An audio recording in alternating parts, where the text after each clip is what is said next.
जी, यहाँ सवाल एक ट्रेनिंग का हो रहा है। जैसा कि राज कात्यायन जी ने कहा कि आप उनको ट्रेनिंग दीजिए इस बात की कि आम जनता के प्रदर्शनों से कैसे निपटना है जिससे उनको कम से कम नुकसान हो। ये गलत ट्रेनिंग की बात है। फिलहाल जो हमारे जवानों ने ट्रेनिंग ली है वो दुश्मन पर गोली चलाने की ट्रेनिंग ली है, दुश्मन को नाको चने चबाने की ट्रेनिंग ली है। क्या आपने उनके हाथ से हथियार छीनकर उनको इस लायक भी छोड़ा कि जो ट्रेनिंग उन्होंने ली है उसका वो प्रदर्शन कर पाएं या उसका इस्तेमाल वो कर पाएं अपने देश की सुरक्षा के लिए, अपने देश के नागरिकों की सुरक्षा के लिए?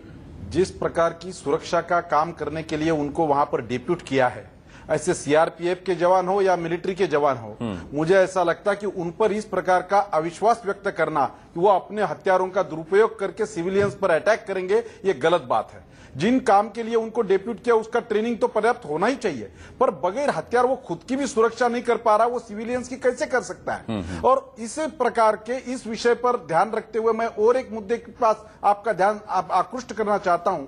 वहां की दोनों प्रमुख पार्टियां, वहां का जो विशेष प्रभावी सशस्त्र दल विशेषाधिकार कानून जो है, अफ्स्पा जिसको बोलते हैं आर्म फोर्सेस पावर्स एक्ट, उसको हटाने की जो बात कर रहे हैं बार बार कि यहाँ के सीआरपीएफ की बटालियंस कम करो, ये कानून हटाओ, इसी ओर मैं आपका ध्यान देना चाहता हूं कि कश्मीर की जो ख्यालात है ये बड़े खराब चल रहे हैं। और दुख की बात, इस प्रकार का हमला होने के बाद, हमारे जवानों की शहादत होने के बाद, कुछ लोग घायल होने के बाद भी आतंकवाद को फेवर के नारे वहां पर चलते हैं, ये बड़ी सीरियस घटना है, गंभीर घटना है, ऐसा मुझे लगता है। बिल्कुल। हिलाल नकवी साहब, ये तो कहिए कि हमने खबर दिखाई, उसके दबाव में उमर अब्दुल्ला साहब जो है वो एयरपोर्ट पहुंच गए, जवानों के जो शव थे वो उनके घर भेजे जा रहे थे, वहां पर उन्होंने उनको श्रद्धांजलि दी, लेकिन कुछ जवान घायल भी हुए हैं। आपको लगता है उमर अब्दुल्ला साहब को अस्पताल में भी जाना चाहिए उनका हाल पूछने के लिए? जी हाँ, बिल्कुल जाना चाहिए, जरूर जाना चाहिए वहां पर। अगर हमको कश्मीर की प्रॉब्लम को सॉल्व करना है तो वहां पर हमको कॉन्फिडेंस बिल्डिंग करनी होगी और वहां के लोगों में भी कॉन्फिडेंस आना चाहिए, वहां की सेना को भी कॉन्फिडेंस देना चाहिए। और देखिए, ये जो इस वक्त एकदम से हमारे ऊपर हमले बढ़ गए हैं, इसके पीछे एक बहुत बड़ी वजह यह है कि वहां पर जैसे जैसे हमारे यहां डेमोक्रेसी वहां पे मजबूत हो रही है, जैसे जैसे वहां पे शांति प्रक्रिया चल रही है, जैसे जैसे हम वहां के ऊपर इकोनॉमिक डेवलपमेंट की कोशिश कर रहे हैं, हालांकि अभी उस तरह से नहीं कर पाए हैं, वैसे वैसे वहां पर जो जितने भी ये टेररिस्ट एक्टिविटीज हैं वो सारे के सारे कमजोर होते जाएंगे। और हमने जो पंजाब की टेररिज्म था उसको भी ऐसे ही लड़ा था। हमको कश्मीर के लिए भी एक प्रोग्राम बनाना होगा कि आज आप एसफा हटा दीजिए, आज आप एफसा लगा दीजिए, इन सब बातों से बात नहीं बनना है। या हम जो है वो अपने यहाँ के जवानों को हथियार दें, डंडा दें या क्या दें, इन सब चीजों से नहीं होना है। हमें सीधा सही है कि वहां के लोगों में कॉन्फिडेंस बिल्डिंग हो, धीरे धीरे करके। आज वहां के ऊपर गवर्नमेंट ये कहती है कि कहीं पर भी कोई भी लोकल लोग जो है वो टेररिस्ट एक्टिविटीज में इन्वॉल्व नहीं है, उनका साथ नहीं दे रहे।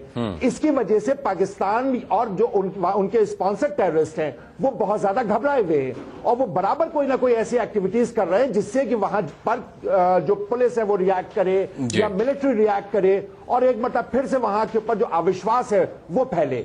तो हमको इसकी लार्जर पिक्चर देखना होगा। निश्चित रूप से आप खुद सोच सकते हैं कि 4-5 सीआरपीएफ के लोगों को मार करके बाहर से आ करके इसका क्या रिएक्शन होएगा? इसका रिएक्शन ये होएगा कि वहां के ऊपर जो सेना है वो रिएक्ट करेगी।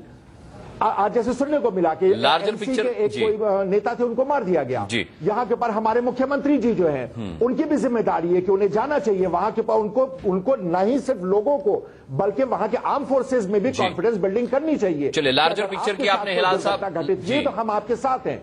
जी, लार्जर पिक्चर की आपने बात की, कॉन्फ्रेंस की आपने बात की, इसी बात को मैं आगे बढ़ाऊंगा, लेकिन उससे पहले बता दें कि श्रीनगर में आतंकी हमले के बाद सरकार की बेरुखी पर सीआरपीएफ जवान बेहद गुस्से में है। गुस्से की जायज वजह भी रही। जम्मू कश्मीर के मुख्यमंत्री संसद हमले की साजिश रचने वाले अफजल गुरु को अफजल साहब कहते हैं, लेकिन जब आतंकी हमले में जवान शहीद हो जाते हैं तो उनका हाल तक जानना ठीक नहीं समझते।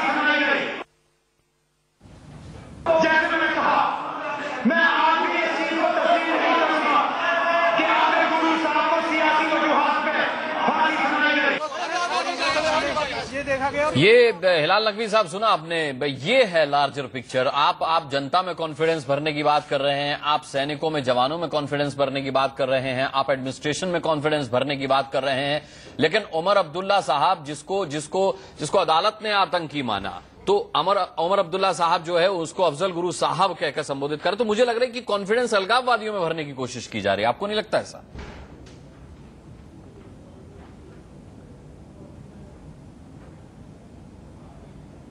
हिलाल नकवी जी, आपको मेरी आवाज मिली?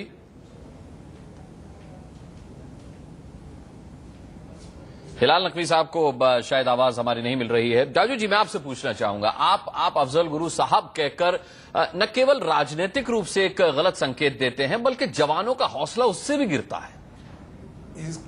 इसकी मिसाल तो केंद्र में भी इसके पहले कांग्रेस पार्टी के प्रमुख नेताओं ने दी है। देश के आतंकवादियों का प्रतिनिधित्व करने वाले ये लोगों को, आतंकवादियों को हम किस प्रकार से संबोधते हैं, हमारा रुख उसके बारे में क्या है, यही भावना उसमें व्यक्त होती है। यह हमारे जवानों का अपमान है, इस देशभक्तों का अपमान है। पाकिस्तान, कश्मीर में पहले ही अलगाववादी तत्व काम कर रहे, आतंकवादी तत्व काम कर रहे, पाकिस्तान परस्ती तत्व वहां पर काम कर रहे हैं। उनसे हम सख्ती से निपटने के लिए तैयार है या नरमी से हम अख्तियार करते हैं, ये देखने की बात है। मुझे ऐसा लगता है कि बड़े जवाबदारी से इस प्रकार के शब्द प्रयोग होना चाहिए। बिल्कुल, शब्दों के प्रयोग में सावधानी बरती जानी चाहिए, उस पर राजनीति नहीं होनी चाहिए। जहां तक देश की सुरक्षा का सवाल है, जहां तक देश के नागरिकों की सुरक्षा का सवाल है, उसमें कोई राजनीति नहीं होनी चाहिए। और कल जो एक आदेश की वजह से हुआ, सीआरपीएफ के निहत्ते जवान थे और इसका फायदा, एक आदेश, एक सरकारी आदेश का फायदा जिस तरीके से आतंकियों ने उठाया है, उसके बाद इस आदेश की समीक्षा होगी, हम ऐसी उम्मीद करते हैं। और इसी उम्मीद के साथ हम धन्यवाद करना चाहेंगे श्याम जाजू जी, हिलाल नकवी और राज कादयान जी का इस चर्चा में शामिल होने के लिए। बहुत बहुत शुक्रिया आप सभी का। इसी के साथ एक छोटे से ब्रेक के लिए रुक रहे हैं, बहुत जल्द वापस लौटते हैं।